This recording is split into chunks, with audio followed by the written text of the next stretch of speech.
muito difícil de separar a imigração política das imigrações econômicas, religiosas, porque muitas vezes, até por razões econômicas ou religiosas, de perseguição, tal, as pessoas iam adquirindo uma consciência social e, no fim, acabavam sendo pessoas que participavam da luta política, né?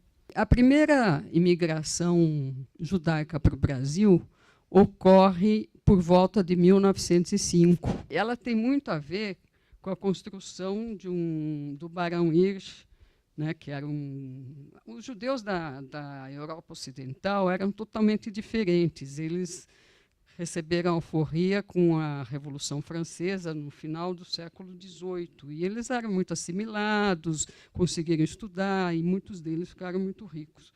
E o Barão Hirsch construiu as estradas lá no Rio Grande do Sul, recolhiam o trigo, a carne da Argentina, ali na fronteira com o Brasil, o Uruguai, e exportavam isso aí para a Europa, né? Quando os judeus do leste europeus começaram a fugir para a Inglaterra, eram os sujos, feios, maltrapilhos, ninguém queria eles lá, né, porque os outros eram diferentes. E aí o Barão Hirsch, até para aumentar o lucro dele, porque teria mais gente para movimentar as estradas de ferro, comprou terras no Rio Grande do Sul e tinha a colônia de Philipson, tinha a colônia de Quatro Irmãos, tinha outra colônia que chamava Santa Cecília, eram várias, mas essas eram as principais, né? E botou esse pessoal que era urbano, artesão, trabalhava em fábricas para cuidar da terra. Obviamente não deu certo, mas essas colônias funcionaram por vários anos e eles se preocuparam em dar educação para os filhos, e muitos dos professores que vinham eram de esquerda, eram do Bund e tal, porque em 1905 não tinha Partido Comunista, mas eram de grupos marxistas já na época, né? Então, tem muitos filhos dessas colônias, quer dizer, gente que veio pequena como imigrante ou que nasceu aqui, que acabou depois sendo militante da esquerda no Brasil. E muitos, inclusive, trocavam a naturalidade, então nunca se sabe direito onde eles nasceram, né? Porque quando o pessoal chegava aqui, eles mudavam a certidão das pessoas e o pessoal acabava como nascido no Brasil. A segunda imigração muito grande é do começo da década de 20, quando houve a Guerra Civil entre os russos brancos e os russos bolcheviques, né? Como eles moravam nessas franjas da fronteira entre os impérios, fim da Primeira Guerra, tal, né?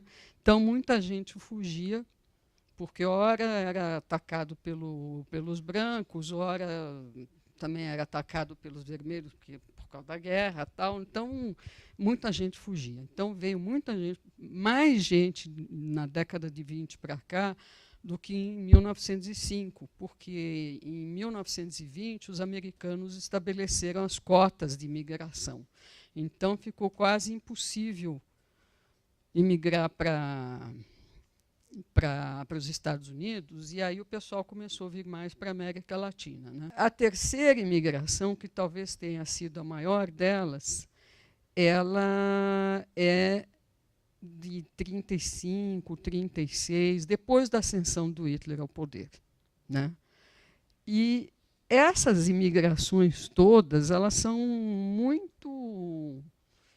tem uma interseção muito grande entre a questão econômica, a questão política e a questão religiosa, né? Eu vou falar aqui sobre imigrantes antissalazaristas em São Paulo entre o período de 1945 e 1974. Esses imigrantes, né, portugueses, eles vão se fixar no Brasil fugindo da ditadura de Antônio de Oliveira Salazar, né, uma das ditaduras mais longas da Europa, que durou quase 50 anos, né, e que procura o Brasil como refúgio, né. Esse grupo, que é um grupo muito grande, não se fixou só em São Paulo, você vai Nós vamos ter portugueses antissalazaristas no sul do Brasil, no Rio de Janeiro, Minas Gerais, na Bahia, né? Pernambuco também. E é um grupo bem de diversas tendências, né? Que se reuniam só pela questão que eram antissalazaristas. A gente vai ter liberais, comunistas, republicanos, monarquistas. Então, é um leque grande de opositores à ditadura. Esses que se refugiaram eram, na sua maioria, não é tudo, mas na sua maioria, formados por intelectuais, professores universitários, cientistas, ou profissionais liberais, militares, artistas plásticos e escritores. Eles tinham sempre essa preocupação de escrever, tendo como objetivo esclarecer a colônia portuguesa. Então era uma briga, que eu falo, é uma briga de Davi e Golias. O governo português mandava uma propaganda pesada, com muito recurso, né? E eles, num jornal, né, pequeno, tentava combater essa propaganda portuguesa. Outra questão que também era muito cara para os refugiados e que isso vai tornar-se ainda mais recorrente a partir da década de 60, são os movimentos de dependência das colônias portuguesas em África e Ásia. Eles vão perceber, alguns deles vão perceber, que a luta contra a ditadura só se fará vitoriosa se eles se aliarem aos revoltosos das colônias portuguesas em África e Ásia. Da mesma maneira que aqueles refugiados do início do século XX, depois a onda que vem com a luta anti-salazarista, encontrou situações muito adversas, eu não tenho dúvida sobre isso, né? Mas o início desse século aqui tá se apresentando extremamente complicado para quem está na situação de refugiado, na situação de imigrante político, né? Eu diria, com um agravante que sempre existiu, também não é nenhuma novidade na história da humanidade, mas que é o recorte étnico. É evidente que ser um anti-salazarista comunista nos anos 60 no Brasil era um problema, evidentemente, muita gente pagou o preço por isso, né? Ser judeu na primeira metade do século XX também era um problemaço, né? Eu até me recordo aqui, o Eric Hobsbawm, na sua autobiografia, O Tempos Interessantes, que ele lançou um pouco antes de morrer, né? Ele dizia que era absolutamente natural um judeu ser comunista na primeira metade do... Exatamente, né?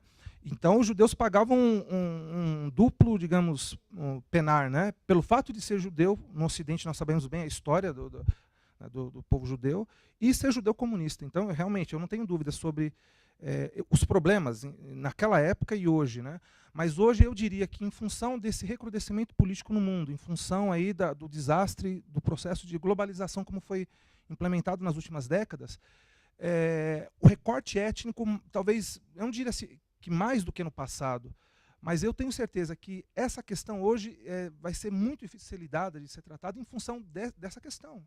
Quer dizer, então, uma coisa é você ser digamos, um refugiado caucasiano.